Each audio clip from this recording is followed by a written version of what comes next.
Friends, welcome back my YouTube channel. आज आप इस वीडियो में एक छात्र को किसी संख्या का 3/2 भाग निकालने को कहा गया। उसने उस संख्या को 3/2 से भाग कर दिया। इससे उसका परिणाम सही उत्तर से 10 कम था। वह संख्या कितनी है? देखिए, मान लीजिए कि वह जो संख्या थी, ए संख्या है, वह संख्या क्या है? आपकी जो संख्या क्या है? ए है वो संख्या, ठीक है। वह संख्या क्या है? ए है। अब इस संख्या का कितना भाग निकालना था? 3/2 भाग। 3/2 भाग तो आप 3/2 का यहाँ पर क्या करेंगे? गुणा करेंगे, ठीक है। इसका हम गुणा करेंगे। फिर उसने उस संख्या को 3/2 से क्या कर दिया? भाग कर दिया। क्या करना था? इसका भाग निकालना था, मतलब इसका जो है एक भाग निकालना था 3/2। उसने क्या किया? क्या कर दिया कि 3/2 से इस संख्या को ही भाग कर दिया, तो गलत कर दिया है। तो यहाँ पर जो है आपको क्या करना है? इस संख्या में क्या करना है? आपको भाग कर देना है। किसका? 3/2 का आपको क्या कर देना? भाग कर देना है, ठीक है।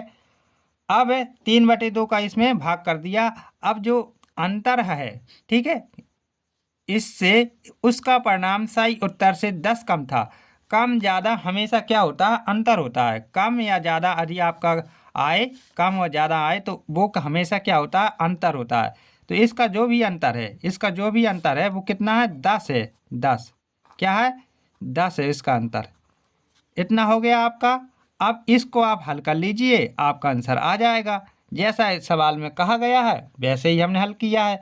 तो देखिए अब इसको कैसे आपको करना है इसको सॉल्व। तो मैं ज़रा ऊपर को कर देता हूँ इसको, ठीक है। अब ये आपको ये जो a गुणा 3/2 है, इसको ज्यों का त्यों रहने दीजिए। इसको गुणा करेंगे तो 3/2 हो जाएगा। और अंतर, ठीक है, 3 देखो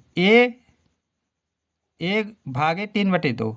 भाग में क्या होता है आपका?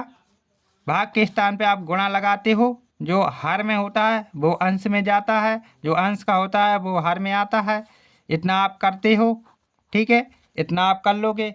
अब क्या है? अंतर का मतलब क्या होता है? अंतर का मतलब ये होता है जो बड़ी संख्या है उसमें से छोटी संख्या को घटाना है, मतलब दो संख्याओं का अंतर करना है, ठीक है।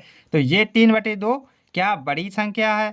3/2 बड़ी भिन्न है और 2/3 छोटी भिन्न है। तो हम 3/2 में से 2/3 घटा लेंगे, है ना। तो ऐसा ही हम करेंगे। 3a/2 करेंगे।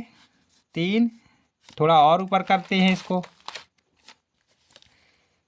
3/2 a माइनस 2/3 a बराबर 10। इतना कर लेंगे हम। अब इसको हम क्या करेंगे? देखो 2 और 3 का एलसीएम निकालेंगे। 2 और 3 का एलसीएम निकालेंगे। 2 और 3 का एलसीएम कितना आता है? 2 और 3 का एलसीएम आप जानते हैं, एलसीएम कितना होता है? 6 होता है, ठीक है। 2 और 3 का एलसीएम कितना होता है? 6 होता है।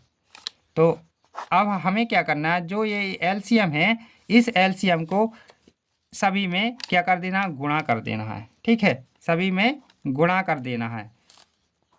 क्यों? क्योंकि जो बटे की संख्या है वो कट जाए, इसलिए करना है। तो 2 से आप काटिए इसको।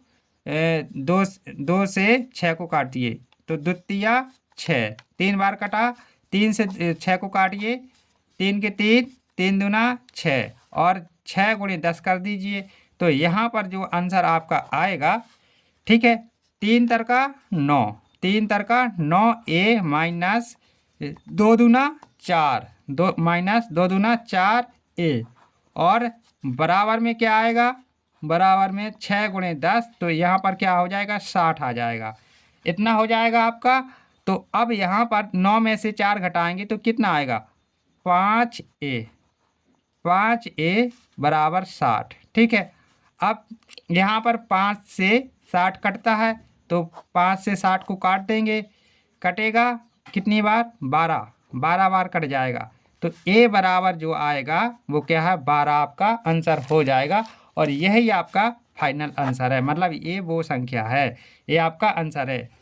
ठीक है, आंसर क्या है 12, ये आपका आंसर है, 12 आपका आंसर है। यदि ये वीडियो आपको अच्छा लगे तो प्लीज़ इस वीडियो को लाइक कीजिए, और चैनल पर पहली बार आए हैं, पहली बार विजिट कर रहे हैं तो प्लीज़ चैनल को सब्सक्राइब कीजिए। Thank you for watching my YouTube channel.